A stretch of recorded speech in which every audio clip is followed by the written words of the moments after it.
Good morning and welcome to another Daily Devotions with Pastor Joe. I'm Pastor Joe, and for this morning we're looking back at Proverbs chapter 3 again, but this time verses 11 and 12, where it says, "My son, despise not the chastening of the Lord, neither be weary of his correction.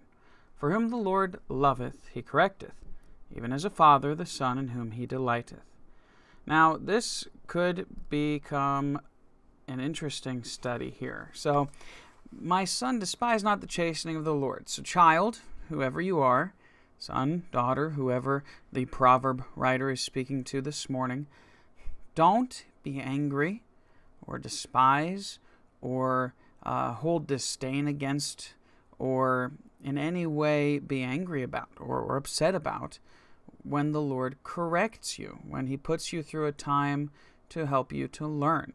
Has there been a time in your life where you've been taught something by the Lord? Have you had a time where it feels like God was trying to teach you some kind of a lesson, or he was doing something or allowing something in your life that you didn't appreciate too much? In those moments, don't be upset with God about it. Neither be weary of his correction. Don't grow tired of it. Allow it to continue in your life, because the more he corrects you, the more you know he loves you, the more he cares about you, and the better of a human and a Christian you're going to be. Why do we say this? Because the Lord loves, he corrects. If he loves you, he's not going to let you continue on doing something that's foolish or harmful for you. He's not going to let you continue on in sin. He's not going to allow you to continue going down a pathway that's reckless or harmful to you in any way, shape, or form. But he, as a loving father who cares about his son and delights in his son and holds his son up in high esteem, corrects his son, right? A loving father will correct his son. Then the loving Father, the Lord, will correct you in that same manner. My son the other day we were trying to get him to take his vitamins, and the vitamins don't taste that great, I understand. No vitamins taste that great, not even Flintstones. No matter how much you remember the taste of them being good, they were not very good, and they're still not good. In fact, I think they're worse now that I'm an adult, when I've tasted a Flintstone a time or two recently. But he didn't like them. He doesn't like them. And he said, "Well, can I have water with it?" I said, "Sure, here's a bottle of water. Chew them quickly and then drink and swallow, and it'll be all gone." He didn't. He chewed, he cried, he started to drink some water and then spit some of the vitamins back into the water because he didn't want to take them.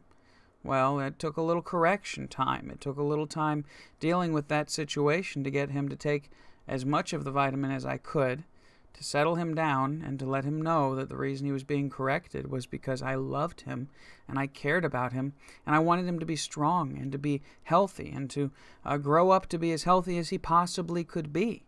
Well, later that day, in the evening, we went out for a bike ride, just me and him. And we went out, and earlier in the week, we'd went maybe 2 miles round trip, 1 mile out, 1 mile back. And as we're going out on the bike trail, we get past that point where we're a mile out, and I say, "You feeling okay? You want to go back?" He says, "No, I got lots of strength in me now because I took my vitamins." And I was very proud of that moment, because he began to realize and to feel healthier, even if it's just in his mind. But he knows that I love him. He knows that I care for him, and I wouldn't correct him if I didn't care for him.